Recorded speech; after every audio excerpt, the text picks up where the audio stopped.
બસ હવે મૂકું છું હો, દાદા નાટક નહીં.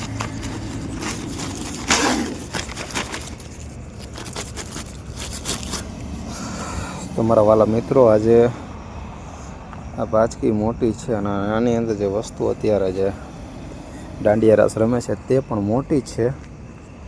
ફૂલ બિગ સાઇઝમાં ઇન્ડિયન સ્પેક્ટિકલ કોબરા, એટલે કે આપણે ગુજરાતીમાં જેને નાગ કહીએ છીએ, તે વસ્તુ હું તમને આજે શો કરાવવાનો છું. તમે જુઓ છો અંદર એના ઓરિજિનલ ફેસમાં તમને દેખાય છે. તો આ ઇન્ડિયન સ્પેક્ટિકલ કોબરા, એટલે કે આપણે ગુજરાતીમાં જેને નાગ કહીએ છીએ, સાયન્સાને નાજા નાજા કહીએ છીએ, એવી જ રીતના ઘણા લોકો આને એક પલટુના નામે ઓળખવામાં આવે છે. ઘણા લોકો આને ફિટાર પણ કહે છે અને બિહારમાં આને ગેહવનના નામથી ઓળખવામાં આવે છે. અને આપણે જે પૂજનીય અહીંયા આપણા ગુજરાતમાં અને મોરબીમાં જે પૂજનીય સાપ કહેવાય, એટલે કે નાગદાદા, ગોગા મહારાજ, તમે જે પણ નામથી ઓળખતા હોય. અને મારા માટે તો આ પરમ મિત્ર છે, પણ સ્નેક એ નોટ એ રિલેટિવ, કોઈનો સગો છે જ નહીં, મારો પણ નથી.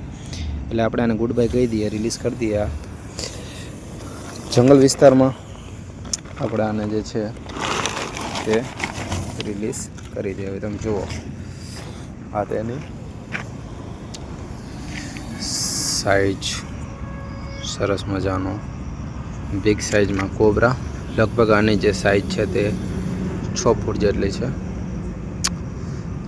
ભારી પરકમ જુઓ છો. તો આને જાજો હેરાન કરવો નથી. કોબરા સાપ છે, આની અંદર નેરોટોક્સિક નામનું વેનમ, એટલે કે ઝેર આવે છે. આના બાઇટ કર્યા પછી જે છે તે હૃદય ઉપર, એટલે કે દિલના ધબકારા અડધી કલાકનો સમય જતા તે ઓછા કરી નાખે છે. અને બ્રેન, એટલે કે મગજ ઉપર આ સાપ વધારે અસર કરે છે. અને સમય જતાં જતાં ઉલટી, ચક્કર અને આંખે અંધારા આવવા માંડે છે.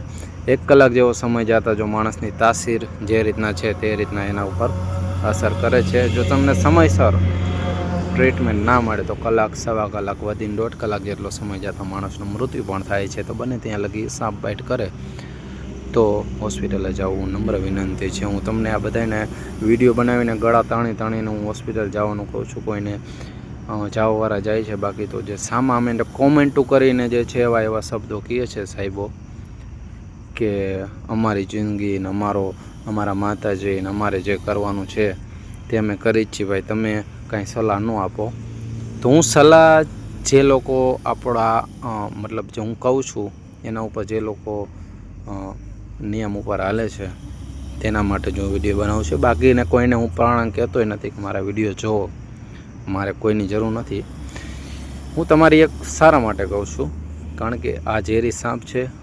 હું ઘણા વર્ષથી રેસ્ક્યુ પણ કરું છું, મને માહિતી પણ છે, તોય હું એનાથી એટલી ડિસ્ટન્સમાં બેઠેલો છું. જુઓ, લગભગ 2 ફૂટ જેટલો હું દૂર એનાથી બેઠેલો છું, કારણ કે એ અટેક કરે ને તો એ ઝડપથી બાઇટ પણ કરી શકે છે. તો વિડીયોમાં હું જાજુ તમને કહેતો નથી, જે કહેવાનું તો એ મેં વિડીયોની અંદર કહી દીધું છે. તો આ સાપ છે કોબરા સાપ, જે ઝેરી સાપ આવે છે આપણા ભારતનો. અને આના બાઇટ કર્યા પછી આના બાઇટથી દર વર્ષે જે છે તે 40,000 થી 50,000 માણસોનું મૃત્યુ થાય છે.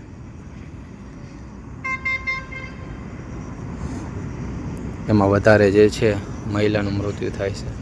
અત્યારે જે છે આ સાપ આપણે આ બોર્ડની બાજુ જોવે છે, જો અત્યારે એનો જ પરછાયો જે છે તેની ઉપર તે જે છે ફેણ મારે છે. જો છે હવે એક અંધવિશ્વાસ જે છે કે મોરલી વગાડવાથી સાપ ડોલે છે. તો અત્યારે તમે જુઓ કે આ એના જ ફેણનો જે પરછાયો સામે પડે છે મારી ફ્લેશ લાઇટનો, એટલે એની ઉપર અટેક કરે છે અને એની ઉપર જ જે ફોકસ કરે છે. એટલે ઘણા લોકો જે કહે છે ને કે મોરલી વગાડવાથી સાપ ડોલે છે, તે આ વિડીયોની અંદર ચોખ્ખું દેખાઈ આવે છે. જુઓ તમે જુઓ છો. તો આપણે આને રિલીઝ કરી દઈએ. રેડી? તો વિડીયો બને એટલો શેર કરજો. Thank you very much.